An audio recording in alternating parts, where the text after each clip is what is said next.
Yes, good afternoon, good morning, good evening once more. Hello everybody, Ewan Spence here for Retro Spectrum Gaming, and it's time for another classic review. If you've been watching on the Twitch stream, twitch.com/Ewan Spence, you would have seen the rehearsals for this and the getting ready. If you haven't, well, I have a story to tell you, and it's going to be slightly briefer than the one on the Twitch channel. It is this. It is a Game Boy playing Tetris. Well, technically not. It's a Raspberry Pi case inside a GPI. Raspberry Pi card inside a GPI case that's running an emulator that plays that. But Tetris. I got the original Game Boy in 1989 Christmas, as it was launched. But before that point, I was playing Tetris in another way. It will now come as no surprise to anybody who's watching this channel, or has looked at the name, or has even looked above at the cassette, to realise that I'm talking about Tetris on the Spectrum. Now, I picked this up in the summer of 89, summer of 89, there's a song in there, and as part of a competition bundle, Supreme Games Challenge. Or just Supreme Games. Hold on, let me get the name up again, because I wouldn't want to Supreme Challenge. The other combination I didn't think of: Starglider, Elite, The Sentinel, Tetris, and Ace 2, the ultimate head-to-head combat. 4 of those I quite liked, although I never could quite get the hang of Starglider when I was growing up, so maybe that's one to revisit nowadays. But anyway, Tetris was the one that I was attracted to because I heard about this mysterious all-conquering game. At that point, of course, it was out on the NES. And Nintendo pretty much just ported that over to the Game Boy. And when I got the Game Boy for Christmas, like, Tetris! I realised it, played it, and realised it was a much better version. But this is a Tetris that is essentially pre-Game Boy Tetris, and that's pretty impressive. There's not many big versions of Tetris like that out there, apart from, as I said, potentially the NES version. Which is pretty much there. So let's head in and have a look at the gameplay and the options and some of the problems that this has, because there are a few problems, don't get me wrong. Okay, we're just going to pause it here so we can get the full blare of the music. Now at the time, that's great, that's nice, but there's a problem that anybody who knows Tetris nowadays knows, and that's not the Tetris music. Let's get over that hurdle. Get over that hurdle. It wasn't there originally, okay? That there I hate. Were you watching? H for I scores, O for options. This is Tetris, Andromeda Software, Mirrorsoft Limited, produced by Mirrorsoft Limited. Yep, music by David Whittaker, graphics by Taff, Rowan Software, doesn't matter, code by Taff. Wait for it. Come on, keep running up. If you get a chance, see the C64 version because the music is brilliant. No. This is a Spectrum game. We don't talk about the C64. And even if we did, we don't want our Spectrum telling us that the C64 is better. Okay? Okay, O for options. And that's not listed in the manual, by the way. You've got to wait for that auto-scroll by for you to actually realise that it's O for options. Okay, J, Kempston.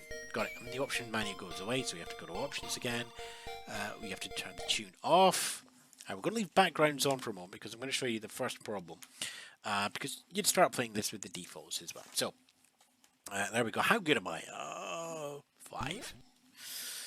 Fair enough. And you've got a slightly blue Tetris piece there on a background, and my eyes, my old eyes, have already gone. I'm looking at the piece that's falling, and I'm mostly dropping the pieces in by memory, and it's not great. It's not great at all. Now, one of the curious things you can do is you can press Y, and that lets you advance this level. Now, when I first played this, I thought Y just changed the background, so I would just go through until I got a nice background. There we go. Oh, up arrows, they're nice. But I'm up to level 7, so we've just got that one, and it's just sped itself up automatically. So the backdrops are actually telling you levels, but the problem is, makes for a rubbish game. Far too confusing in the background. So if we will go back to our options, turn the background off, and go back into the game. I'm still good. I'm still 5. Now, you also notice that something else is missing. what piece is coming up next. Well, thankfully, the keys that you've got to use are listed on the screen up there under help. The question mark says S. There it is there. Show me the next piece. Show me the next piece. And now we've got something that looks remarkably like the Tetris we are familiar with nowadays. And those of you who know your Tetris will probably A, recognise the strategy that I'm doing, and B, realise I got it very slightly wrong and I've just managed to save it with a central prize shoot. Okay, we've got what I call a hook in here, so we can get 2 lines there and just keep everything moving down nicely. So there we are. It is Tetris in the Spectrum. You can do left, you can do right, you can do a fast drop, you can do a spin. It's Tetris, isn't it? Oh, yeah, but not as we know Tetris now. There are a few gotchas in the pack, and most of them, I'm going to be honest, are from a historical perspective. It's like we have much greater expectations of what Tetris should do now than what you thought in 1988 when it got its first release on the Spectrum. Nowadays it's used as a coding task at the first round of interviews if you want to join Google. There you go, program Tetris for us in the most efficient way possible. You have 1 hour.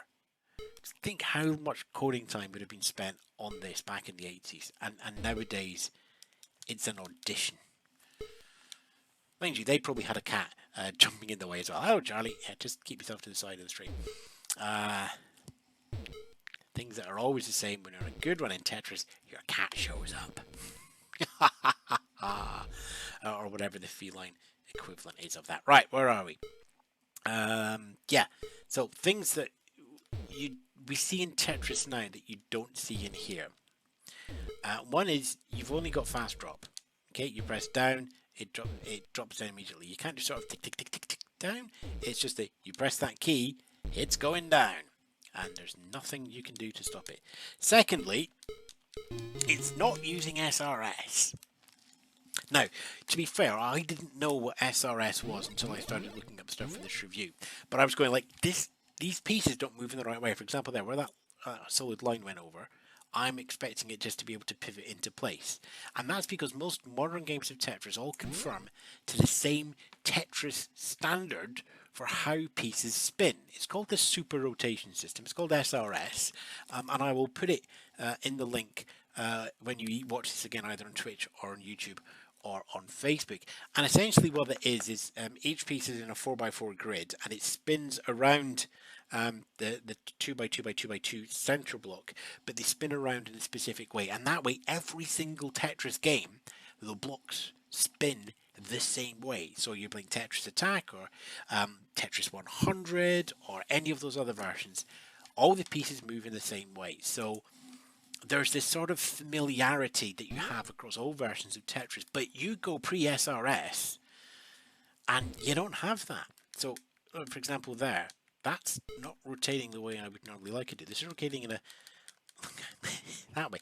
And also, it means that when you spin a piece, you can keep it in the air. Nowadays, that 4x4 Tetronimo space will always keep on falling, so you don't have the ability just to get some thinking time by pressing your rotation there, like I'm going really, really fast.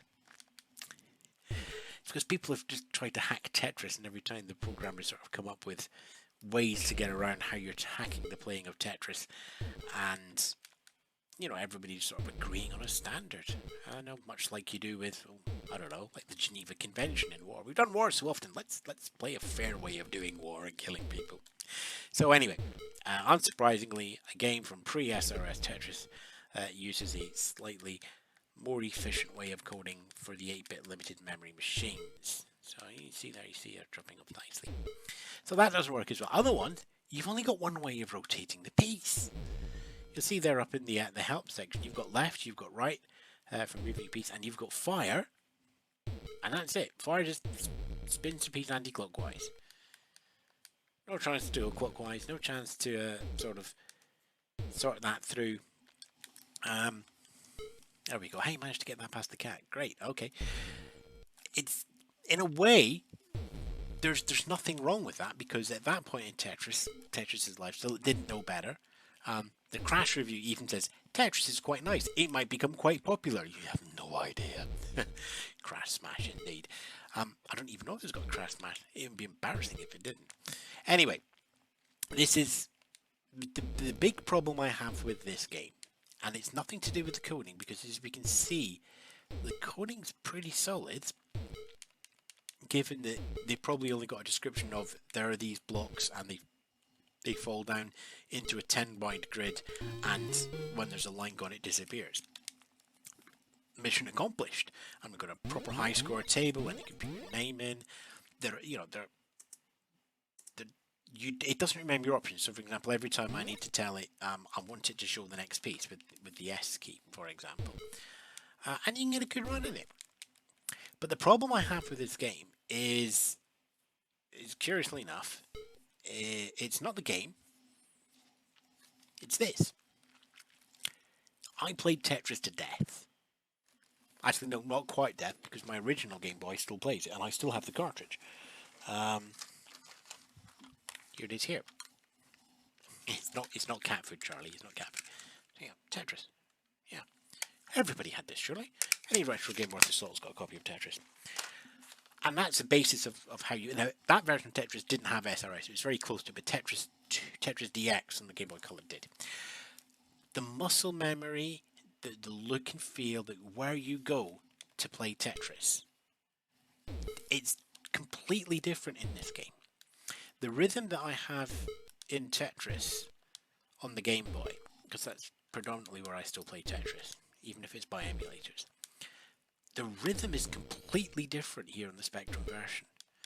I've got a different challenge here. I can only spin one way. The way the pieces spin is different. The tricks of being able to get in and slide pieces into awkward slots right at the very end, it's not there. The control system is incredibly delicate. You've got to treat it like a classic car. And to be fair, it's a 31-year-old bit of code. And you've got to think ahead. Normally, you can't do a slide in if you take your time to get it lined up. You're not going to win this game of Tetris with fast movements, with split-second arcade reaction. You've literally got to look ahead and decide where you want the Tetris to go long before you get there, especially if you're doing a drop with the long yellow piece. And that actually provides a really good challenge. If you're an accomplished Tetris player, or like me, you just feel you're rather good in it and you quite like it because it's relaxing. See, why didn't you let me spin that round? I would actually recommend this because it is Tetris, but it's a completely different kind of Tetris to what you're used to. It's a completely different challenge. Even if you've got your eye in on 100 to 1 Tetris Fortnite Death Slam or whatever they're calling that new version. Even if you're a master at that, I think you're going to be caught out on this one. Because it's actually, you know what, yeah, that's how fast it drops. Let's have a look at level 9, shall we? Let's just ramp it all the way up. Yeah, the high scores effectively starts at 0 as we go through the game. There is challenge here. It's... Back in the day, there's a reason it was in the Supreme Challenge box. Wow! There was a reason it was in the Supreme Challenge box, because it's a Supreme... Really? Really? Let's try that again, take 2. There was a reason it's in the Supreme Challenge box. Because it is. It's a Supreme Challenge. It still is.